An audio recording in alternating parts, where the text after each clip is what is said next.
¿Qué tal? ¿Cómo les va? Un nuevo programa de Ayer es Hoy y el título del programa de hoy es El hilo de Ariadna. Bajo este título ofrecemos los siguientes temas: Agenda internacional, Bin Laden, el final de un error o el error del final. Y de la agenda nacional, el primer tema, Mauricio Macri, la reelección en Ciudad Autónoma de Buenos Aires, un nuevo problema para el Frente para la Victoria. Y el segundo tema de la agenda nacional, Hugo Moyano, aliado político o tumba política del gobierno oficial. Y ahora sí, señora, señor, les recuerdo nuevamente el título del programa de hoy, El hilo de Ariadna. Pero antes, señora María Lila, realmente muchísimas, inmensas gracias por el mail que mandó usted para mi programa y para mi persona. Realmente para mí estoy enorme e inmensamente agradecido. Decía entonces que el título del programa de hoy es El hilo de Ariadna. Y seguramente usted, señora, señor, recuerda mucho mejor que yo que Ariadna era la hija del rey Minos de Creta y de Pasífae.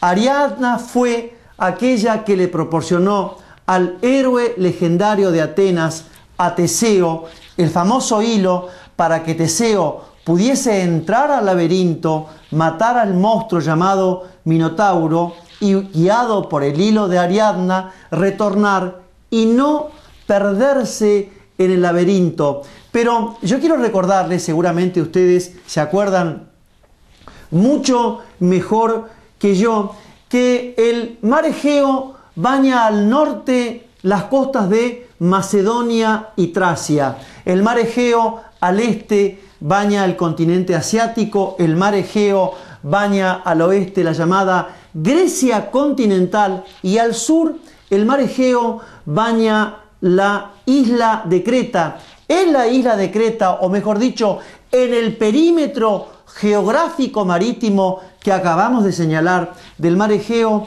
se desarrolló una civilización que, beneficiada por el clima ubérrimo, insisto, desde el norte de Macedonia al sur de Creta, este de Asia y la Grecia continental, el clima ubérrimo y una gran cantidad de islas que en el mar Egeo se presentaban en forma rocosa, y entonces permitía que los habitantes de ese perímetro geográfico marítimo comerciaran entre sí, y lo hacían fundamentalmente con el imperio de los egipcios y también con parte del continente asiático.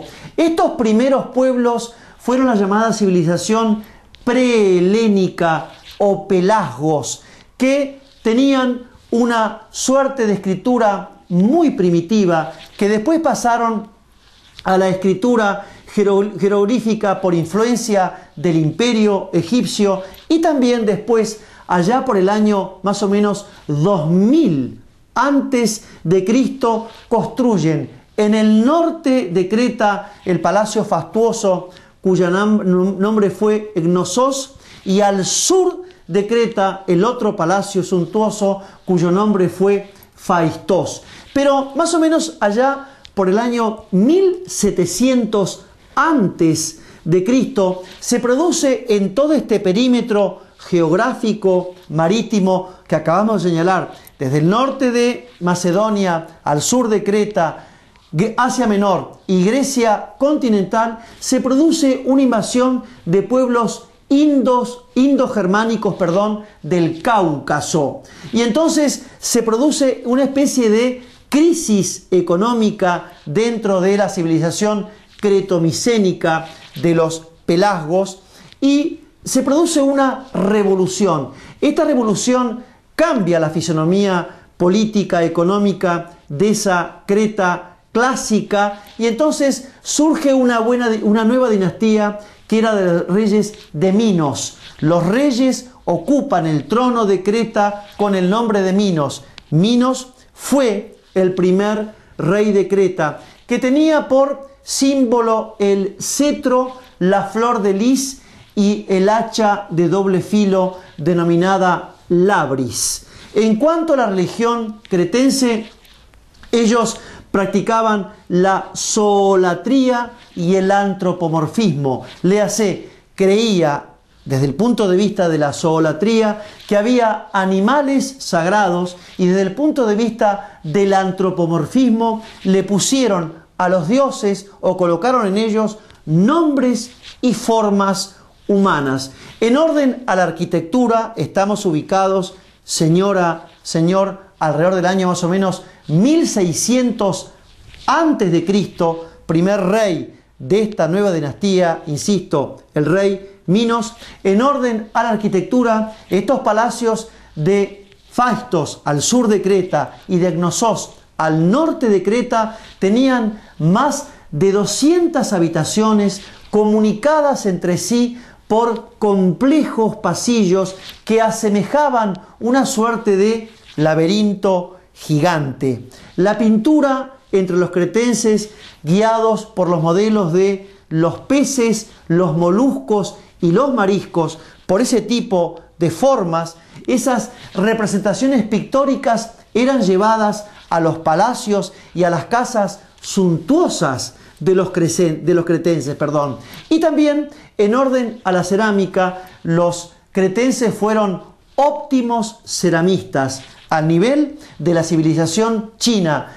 Tan es así que en el sector de Caramés fueron descubiertos por el gran antropólogo Enrique Schleichmann, fueron descubiertos las cerámicas que tenían una suerte de espesor, señor, de cáscara de huevo. Hasta aquí más o menos, en brevísima síntesis, la civilización creto-micénica de los egeos. Pero también queremos recordar que si decimos que el título del programa de hoy es El hilo de Ariadna, quiero recordar lo que ustedes saben mucho mejor que yo, que Minos era el padre de Ariadna.